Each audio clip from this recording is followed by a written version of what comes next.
नमस्कार, मैं हूं आयुष कुमार और आप देख रहे हैं 11 स्पेशल। झारखंड विधानसभा चुनाव के बाद एक बार फिर अब आजसू सुप्रीमो सुदेश महतो सरकार पर हमलावर है। पहली बार सुदेश महतो सार्वजनिक तौर पर मुखर दिखाई पड़े। पार्टी के मिलन समारोह के बहाने सुदेश महतो ने मौजूदा सरकार और खासकर कांग्रेस पर जमकर हमला बोला। ये रिपोर्ट देखिए। विधानसभा चुनाव में मिली करारी हार के बाद आजसू सुप्रीमो सुदेश महतो ने रविवार को पहली बार राजनीतिक मुद्दों पर खुलकर बात की। उन्होंने कहा कि आजसू सिर्फ वोट की राजनीति नहीं करती। पिछले 5 सालों में महज 80 दिन सत्र चला है। इस 80 दिन को हटा दें तो उनकी पार्टी के लिए ये बड़ा मौका है कि उन्हें खुलकर राजनीति करने का मौका मिला है। एक प्रत्यक्ष विपक्ष का राजनीति का मुझे लगता है कि इतना बड़ा अवसर मेरे लिए ये पहली बार आया है जब हम प्रत्यक्ष रूप से खुला सदन के 80 दिन न बिताकर पूरे 5 साल में सदन के जितने समय होते हैं एक प्रतिनिधि के रूप में उतना ही समय सदन के अंदर है, बाकी सारा समय हम प्रत्यक्ष रूप से सीधे लोगों के साथ जुड़ के काम करने का एक अवसर मिला है। ये मेरे लिए एक अवसर है।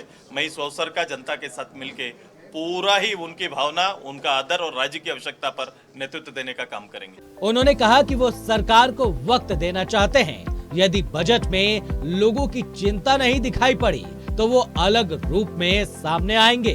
में हम सरकार के जो वर्तमान पिछले सरकार की घोषणाएं तो पिछले सरकार के साथ समाप्त हो गई। अब नई घोषणाएं करके जो सरकार आई है उस घोषणा के साथ बजट में हम देखना चाहेंगे क्या उनका चुनाव में दिया विषय जनता को प्रलोभित करने का या प्रभावित करने का। अगर वो प्रभावित कहेंगे, मैं प्रलोभन कहता हूँ, उनका शब्द अच्छा यही रहेगा कि मैंने प्रभावित किया। इससे अगर प्रभावित आपने किया है तो प्रभावित करने वाले जो विषय हैं वो आपके ईयर कैलेंडर में जो आप वार्षिक बजट लेके आएंगे, योजनाएं जब लेके आएंगे उसमें उसकी झलक मिलती है कि नहीं, हम इस बात का इंतजार करेंगे और उसके बाद फिर मैं पब्लिक के साथ खड़ा हूं। सुदेश महतो ने रविवार को कांग्रेस को भी नहीं छोड़ा।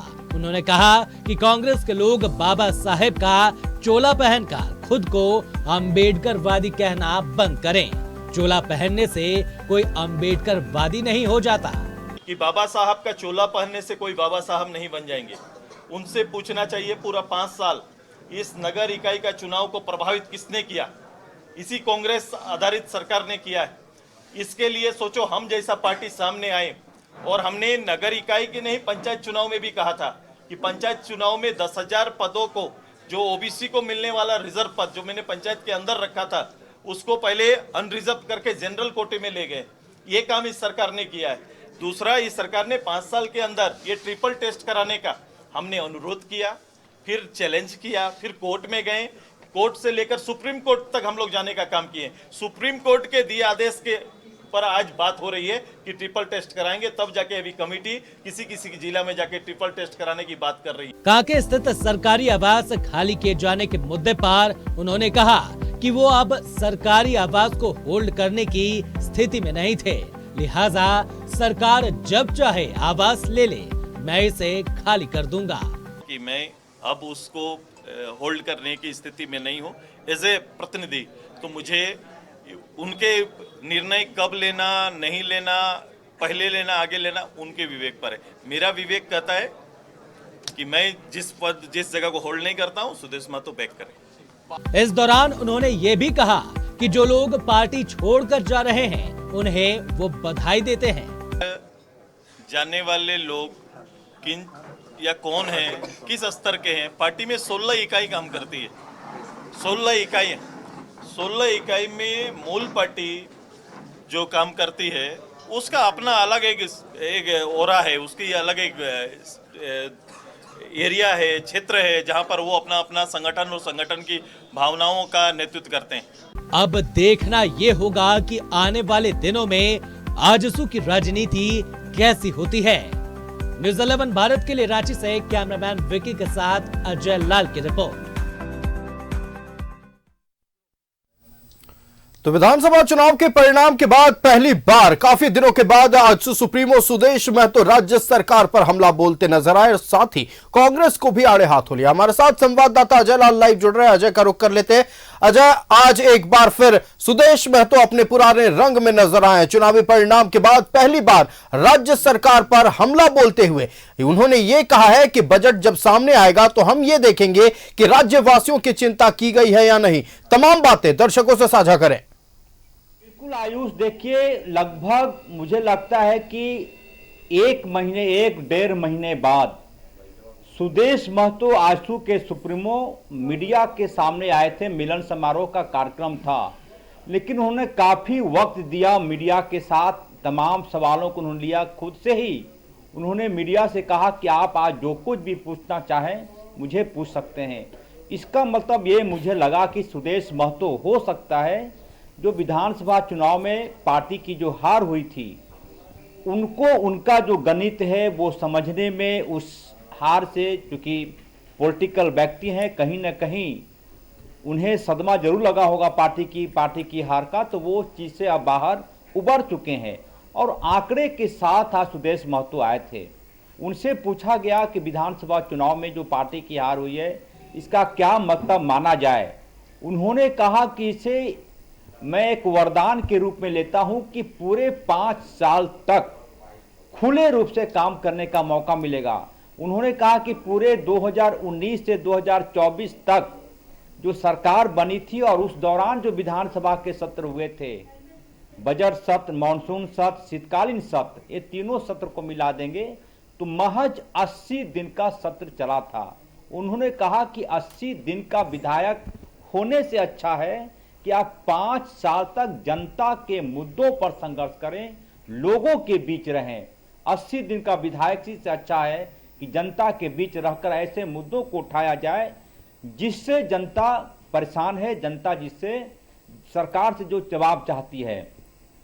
ये जो पूरा का पूरा हिसाब किताब था सुदेश महतो का, ये बताने के लिए काफी था कि अब सुदेश महतो को ये लग रहा है कि जो हुआ सो हुआ। यदि उसी बात को पकड़ के पार्टी बैठेगी तो कार्यकर्ताओं में उत्साह का संचार नहीं होगा, कार्यकर्ताओं में निराशा होगी। लिहाजा उन्होंने कई मुद्दों पर बात की। अमूमन सुदेश महतो बिल्कुल संयमित भाषा में अपनी बात कहते रहे हैं राजनीतिक चुनाव के दौरान भी या फिर वैसे भी, लेकिन आज उनका तेवर थोड़ा तल्ख था, खासकर सरकार के प्रति, कांग्रेस के प्रति। कांग्रेस को उन्होंने कहा कि ये लोग नकली अंबेडकर प्रेमी करते हैं। बेवजह का अंबेडकर प्रेम का नारा यदि कोई व्यक्ति लगाता है, कोई पार्टी लगाती है, तो वो कांग्रेस है। मिला जुलाकर आप ये कह सकते हैं कि सुदेश महतो को अब ये जानकारी हो चुकी है, वो समझ चुके हैं कि अज्ञातवास में जाने का कोई मतलब नहीं है। चुनाव में हार हुई है, इस हार को कठोर कलेजे के साथ स्वीकारना होगा, आगे की रणनीति बनानी होगी, जनता के बीच जाना होगा, संघर्षों के बीच पार्टी को ले जाना होगा और तब जाकर बात बनेगी। उन्होंने कहा कि सरकार को अभी तक उन्हें सरकार के खिलाफ कुछ नहीं बोला है, कहा है कि अभी महीना 2 महीना गुजर जाने दीजिए, बजट सत्र आने दीजिए, बजट में क्या कुछ होता है। हालांकि उन्होंने ये जरूर कहा कि झारखंड मुक्ति मोर्चा के लोग अब खुद को आंदोलनकारी पार्टी कहने से बात करें। ऐसा इसलिए कि इस राज्य में कई ऐसे कोने हैं, कई ऐसी जगह हैं जहां पर इस राज्य के आंदोलनकारी ही आंदोलन करते नजर आते हैं, अपनी पीड़ा व्यक्त करते हैं। तो कम से कम झारखंड मुक्ति मोर्चा के लोग अब अपने आप को आंदोलनकारियों की पार्टी ना कहें। लबुलवाब यह था कि सुदेश महतो उस सदमे से बाहर निकल चुके हैं जिसके बारे में कहा जा रहा कि वो मीडिया के सामने आने से परहेज कर रहे हैं, हो सकता है मंथन कर रहे हो। आज कम से कम उन्होंने कहा कि मैं एक मौका मानता हूं कि मुझे हार मिली है, अब 5 साल तक लोगों के बीच जाकर काम करना होगा। तो ये का पूरा मैसेज ये था पार्टी के कार्यकर्ताओं को कि अब आप किसी प्रकार के पीड़ा, किसी प्रकार के दुख में ना रहें। पार्टी का नेता, पार्टी आपके साथ खड़ी है। आयुष, अब बिल्कुल अजय, जिस तरह से आज सुदेश महतो अपने पुराने रंग में नजर आए और निश्चित तौर पर उन्होंने कहा कि 80 दिन का विधायक बनने से अच्छा है कि हम जनता के बीच रहे, जनता की समस्याओं को सुने और कैसे उन समस्याओं का निराकरण हो, इसको लेकर सरकार के समक्ष अपनी मांगों को रखे, अपनी बातों को रखे। साथ ही उन्होंने संविधान को लेकर भी बातचीत रखी। उन्होंने कहा कि अंबेडकर की बातें करने वाला हर कोई या फिर अंबेडकर का चोला ओढ़ने वाला हर कोई अंबेडकरवादी नहीं होता है और सीधे तौर पर कांग्रेस पर निशाना साधा है। देखना है कि आने वाले दिनों में आजसू पार्टी और सुदेश महतो का क्या रुख होता है। फिलहाल अजय, आपका हमारे साथ जुड़ने के लिए और तमाम जानकारियां दर्शकों तक पहुंचाने के लिए बहुत बहुत धन्यवाद। तो आजसू सुप्रीमो सुदेश महतो एक बार फिर अपने पुराने रंग में नजर आए। चुनावी परिणाम आने के लगभग 1.5 महीने बाद मीडिया से मुखातिब होते हुए राज्य सरकार पर जमकर हमला बोला।